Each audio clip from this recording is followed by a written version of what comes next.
എമ്പുരാൻ എന്ന ചിത്രത്തിൻ്റെ 8-ാം ദിവസത്തെ കേരള കളക്ഷന് പിന്നാലെ ഇപ്പോൾ 9-ാം ദിവസത്തെ ഏറ്റവും പുതിയ കേരള ബാംഗ്ലൂർ കളക്ഷൻ അപ്ഡേഷൻ പുറത്തുവന്നിരിക്കുകയാണ്. ഇപ്പോൾ നോക്കാൻ പോകുന്നത് 9-ാം ദിവസത്തെ ബാംഗ്ലൂർ ബോക്സ് ഓഫീസ് കളക്ഷൻ റിപ്പോർട്ടാണ്.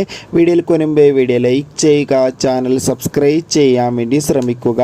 മോഹൻലാൽ, മഞ്ജു വാര്യർ, ടൊവിനോ തോമസ് എന്നൊക്കെ പ്രധാന കഥാപാത്രങ്ങളായി മാർച്ച് 27-ാം തീയതി റിലീസിനെത്തിയ ചിത്രമായിരുന്നു എമ്പുരാൻ. ചിത്രത്തിന് ഇപ്പോഴും നല്ല മികച്ച പോസിറ്റീവ് റെസ്പോൺസാണ് പുറത്തുകൊണ്ടിരിക്കുന്നത്.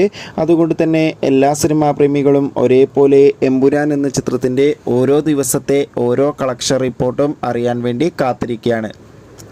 ഫൈനലി 9-ാം ദിവസത്തെ ബാംഗ്ലൂർ ബോക്സ് ഓഫീസ് കളക്ഷൻ റിപ്പോർട്ടൊക്കെ പുറത്തുവന്നിരിക്കുകയാണ്.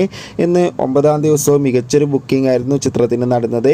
അതുകൊണ്ട് തന്നെ ബാംഗ്ലൂരിൽ നിന്ന് 1 കോടിക്ക് മുകളിൽ വരെ ഇന്നും കളക്ഷൻ നേടിയെടുക്കാൻ വേണ്ടി സാധിക്കുമെന്നാണ് ട്രാക്കിംഗ് റിപ്പോർട്ടുകൾ സൂചിപ്പിക്കുന്നത്. കാത്തിരിക്കും.